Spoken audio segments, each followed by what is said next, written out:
Hello and welcome to another chess game from Netflix chess series, the Queen's Gambit.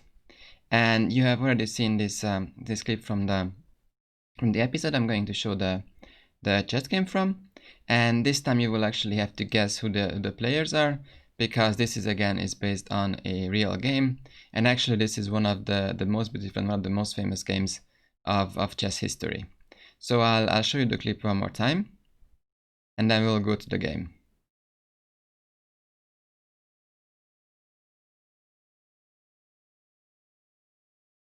Yeah, and that's checkmate.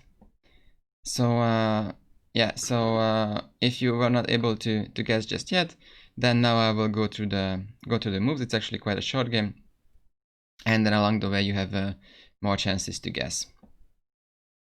So white is again for the time being Beth Harmon, and then so this game is actually played in like a basement of some parties, so the opponent is not known.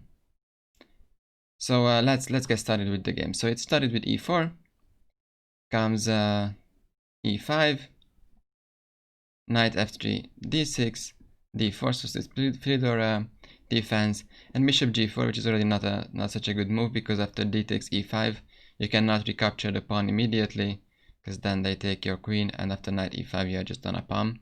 So black has to take bishop takes f3 first, but that just develops the opponent. So queen takes, d takes e5, bishop c4, and now comes knight f6, and after queen b3, white is actually already just simply winning.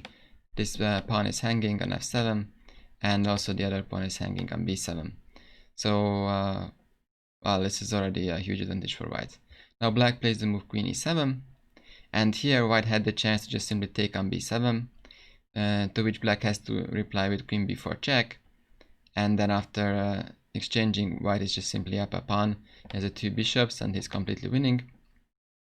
But actually this game is from the times where people were not playing the chess game for just being a pawn up, but they wanted to checkmate the opponent. So here comes knight c3 rather. So now this pawn is hanging. Black plays the move c6 to defend the pawn this way. Bishop g5, another good move, creating this pin. And here black plays the move b5. So actually black is really playing to to be recorded in the history books of chess, but he's going to be on the wrong side. So now comes knight takes b5. Well, I could have let you guess this, but I think it was very obvious. So c takes, bishop takes b5 check, knight bd7, and white castles.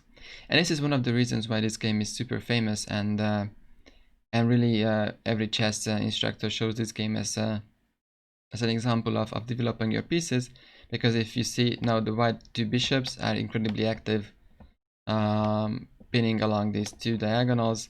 The queen is out, the queen can already castle. There is this rook already on the d file. So white's I just hit a devastating attack. And here comes rook d8, and now comes the last blow. So if you want here and you haven't seen this game before, you can stop the video and try to figure out how to win the simplest way. But quite a nice one. So yeah, as mentioned before, there's this huge pin along this diagonal, and white can just make the move rook d7, and after rook d7, the other rook comes in. And we can see that black is up a rook, but this rook is completely passive. This bishop hasn't moved either. This knight is just pinned. This is the other pin, as already mentioned several times. There is this d file, and white is completely winning. And here comes the nice finish, queen e6. And this is the finish that you have actually had the chance to see from the video. So here Beth plays the move bishop takes d7, knight takes d7, and a beautiful checkmate at the end, queen b8 check, nothing better than taking, and then rook d8 is checkmate. So this was the game. This was the game that in this basement Beth and her opponent played. And well, now it's time to actually reveal who were the initial players. So this game was played by the legendary Paul Murphy in 1858, and actually his opponents actually, because there were two people playing against him in an opera house. So this is the so-called opera game, and so the opponents are one duke from Germany, one German duke. I think his name was Karl, and one French aristocrat. His name was Isar, I believe. So yeah, this is this super famous game, and this was it was very nice that even Paul Murphy was featured in this series. So this is about this game, and for sure I will show at least one more game from the series, because there's one more topic I would definitely like to discuss. So see you in that video.